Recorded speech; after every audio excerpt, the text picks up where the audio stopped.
పటాన్చెరు నియోజకవర్గం కొల్లూరులో double bedroom ఇళ్ల వాసులు విద్యుత్ హెచ్ఎండబ్ల్యూఎస్ అధికారుల బిల్లుల మోతతో లబోదిబోమంటున్నారు. ఒక్కో ఫ్లాట్కు 70,000 లక్ష రూపాయలకు పైగా విద్యుత్ బిల్లులు మోతతో తీవ్ర ఇబ్బందులు పడుతున్నారు. ఈ విషయంలో బీఆర్ఎస్ యువ నాయకుడు బాలగౌని సాయిచరణ్ గౌడ్, కేసీఆర్ నగర్ అధ్యక్షుడు సయ్యద్ సద్దాం స్పందిస్తూ మీటర్లు అమర్చకుండానే ఇష్టానుసారంగా బిల్లులు వసూలు చేయడం విడ్డూరమన్నారు. కేసీఆర్ నగర్ ప్రజల సమస్యలను వెంటనే పరిష్కరించాలని ప్రభుత్వాన్ని డిమాండ్ చేశారు. అందరికీ నమస్కారము. ఈరోజు మనం కేసీఆర్ గారు ప్రతిష్టాగా నిర్మించిన కేసీఆర్ నగర్ 2లో ఉన్నాము. ఇలా టోటల్గా 15,600 ఇల్లులో కూడిన సామూహిక గేటెడ్ కమిటీ లాగా నిర్మించడం జరిగింది. ఇక్కడ మేజర్ ప్రాబ్లం ఏమైపోతుందంటే వాటర్ బిల్లు రీసెంట్గా గవర్నమెంట్ హెచ్ఎండబ్ల్యూఎస్ వాళ్ళు 2,38,00,000 రూపాయలు వాటర్ బిల్ ఇవ్వడం జరిగింది. ఆక్యుపెన్సీ అనేది అక్టోబర్లో ఆక్యుపెన్సీ ఇచ్చారు, కానీ అక్టోబర్లో అనేది ఫుల్లీ ఆక్యుపెన్సీ లేదు. గత 2 నెలల నుంచి ఫుల్లీ ఆక్యుపెన్సీ వచ్చింది. ఓవరాల్గా ప్రతి నెల 25 నుంచి 30 లక్షల కరెంటు వాటర్ బిల్లు రావడం ఎవరు భరించుకోలేకపోతారు. కేసీఆర్ ఇచ్చింది ఎందుకు ప్రతి ఒక్కరికి ఇల్లు అనేది కళ ఉండాలి. బయట ఇబ్బంది పడుతున్నారు, ఇల్లు అన్ని ఫెసిలిటీస్ తోటి ఇవ్వాలని చెప్పి చాలా ఇష్టపూర్వకంగా చాలా ఆలోచన చేసి ఇల్లులు కట్టడం జరిగింది. అన్ని వసతులు ఇవ్వడానికి నిర్మించడం జరిగింది.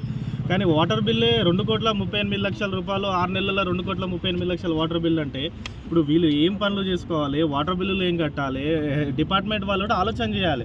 ప్రభుత్వం ప్రజలకు వాటర్ అనేది ఫ్రీగా ఇవ్వాలి. నెలకు ఇప్పుడు నెలకు డివైడ్ చేసుకుని ఒక్కొక్క నెలకు 30 లక్షలు వస్తుంది, 35 లక్షలు వస్తుంది. వాళ్ళు మెయింటెనెన్స్ చేసుకోవడానికి మెయింటెనెన్స్గా ఇన్కమ్ కూడా జనరేట్ కానీ ఇంకా ఏం లేదు వీళ్ళకు. ఇప్పుడు ప్రస్తుతానికి కూడా వీళ్ళే మెయింటెనెన్స్ కోసం అందరూ డబ్బులు వేసుకొని మెయింటైన్ చేసుకుంటున్నారు. గవర్నమెంట్ ఎటువంటి సదుపాయాలు కల్పిస్తలేదు. ఇక్కడ వీళ్ళే వాచ్మెన్ ప్రొవైడ్ చేసుకుంటారు, వీరే కామన్ స్ట్రీట్ లైట్ బిల్ కట్టుకుంటున్నారు. ఇక్కడ ఉన్న రెసిడెంట్స్ వాళ్ళే వాటర్ బిల్ అన్ని ప్రతి ఒక్క దానికి రెసిడెంట్స్ మాత్రమే డబ్బులు వేసుకొని చేసుకుంటున్నారు. ఇంత పెద్ద గేటెడ్ కమ్యూనిటీ మీద ప్రభుత్వము వసతులు కల్పిస్తూ దీనికి కూడా ఒక ఇన్కమ్ కలిగించే విధంగా ఏమైనా వసతులు కల్పించి ఇన్కమ్ డెవలప్ అయ్యే విధంగా చేసుకొని వీళ్ళకు ఎటువంటి ప్రజల మీద భారం పడకుండా చేయాలి ప్రభుత్వం. కరెంటు బిల్లులోట విపరీతమైన కరెంటు బిల్లు ఒక్కొక్క బ్లాక్లో ఒక్కొక్క ఫ్లాట్కి 10,000, ఒక 2 BHKలో 10,000 రూపాయలు కరెంటు బిల్లు వస్తున్నది. ఇక్కడ 10,000 రూపాయలు 2 BHKలో ఏం వాడతారని ఇంట్లో ఫ్రిడ్జ్ బేసిక్ కమ్యూనిటీస్ వాడతారు. దానికి 10,000 కరెంట్ కమర్షియల్ మీటర్ కూడా 10,000 రాని పరిస్థితులు ఉన్న రోజులల్లో ఒక రెసిడెన్స్కి 10,000 రూపాయలు ఇప్పుడు మీరు వింటున్నారు 26,000 వచ్చింది. వాళ్ళ ఇంట్లో టీవీ ఫ్రిడ్జ్ బేసిక్ కమ్యూనిటీసే వాడతారు. దాంట్లో ఉన్నప్పుడు 26,000 వస్తుంది. అధికారులు దీంట్లో ప్రతిదీ అధికారుల నిర్లక్ష్యం, ప్రభుత్వం దీన్ని పట్టించుకుంటలేదు. ఇది కేసీఆర్ పేరు మీద ఉంది, కేసీఆర్ పేరు మీద వస్తుంది, కేసీఆర్ ఏం చేసినా కేసీఆర్కి వస్తుందని గవర్నమెంట్ దీని మీద కుట్రపూరితంగా కక్షపూరితంగా వ్యవహరిస్తుంది. ఈ వాటర్ బిల్లో ప్రభుత్వం ఇప్పటికైనా దిగొచ్చి ఈ 2,38,00,000 మాఫీ చేయాలి, వాటర్ ఫ్రీగా ఇవ్వాలి. ఈ ఏమైతే చిన్న సంప్రభుత్వానికి వాటర్ బిల్ 2,38,00,000 అంటే ఏం చేస్తూ వస్తారు? 26,000 కరెంట్ బిల్ అంటాడు ఒక ఫ్లాట్కి. అధికారులు పట్టించుకోవట్లేరు. మాట్లాడుతున్నామన్నా మేము తీసుకొచ్చి మాకి ఇక్కడ ఫేజ్ 2లో వేసినారు. ఇప్పుడు మేము ఇక్కడ వచ్చి ఉండకపోతే పట్టాలు క్యాన్సిల్ చేస్తాము, ఇండ్లు క్యాన్సిల్ చేస్తామంటున్నారు. ఇప్పుడు మాకి 2,35,00,000 ఏమో మాకి వాటర్ బిల్లు వచ్చినాయి. ఇప్పుడు ఒక్కొక్క బ్లాక్కి 2,50,000 3 లక్షలు కరెంటు బిల్లులు వస్తున్నాయి, మెయిన్ కరెంటు బిల్లులు. ఇక్కడ మేము వచ్చి ఎట్లా బతకాలన్నా?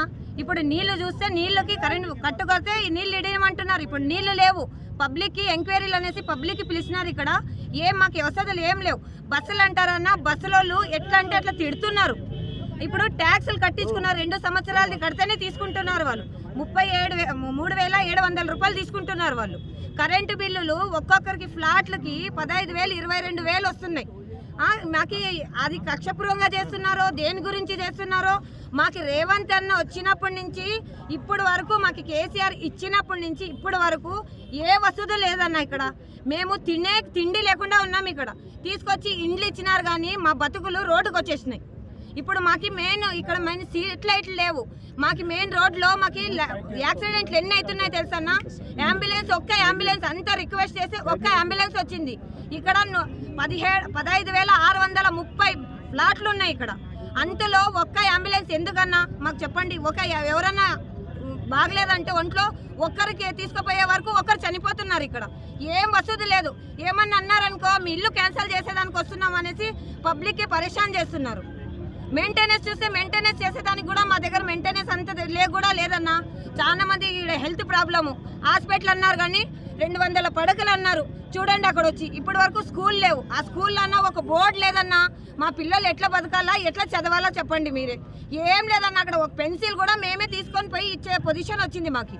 అంతకంటే మాకు ఒక రూములు తీసుకొని 5,000 కిరాయి కట్టుకునేదే మంచిగా ఉండే అన్న. మాకు ఇల్లు ఇచ్చి ఊరికే ఇల్లు ఇచ్చినారంతే. కేసీఆర్ అన్నకి ఇదొక్కటి ఆయనకు దండం పెట్టాలా. ఆయన వచ్చింటే ఏముండేదో ఏమో కానీ మాకు చాలా కష్టంగా ఉందన్న ఇక్కడ. మీరు హరీష్ రావు అన్న ఏదన్నా కానీ మీరు దీని మీద మాకు హెల్ప్ చేయాలా మీరు. ఎందుకంటే ఇప్పుడు ఈ నీళ్ళు లేకుంటే మేము ఉండేది కూడా ఇక్కడ ఉండేవాళ్ళు కూడా లాకులు వేసి పోవాలా. మా అన్న చెప్పినట్ల మాకు చాలా కష్టంగా ఉందన్న. ఇక్కడ తినేదానికి తిండి లేదు, పనులు లేవన్నా.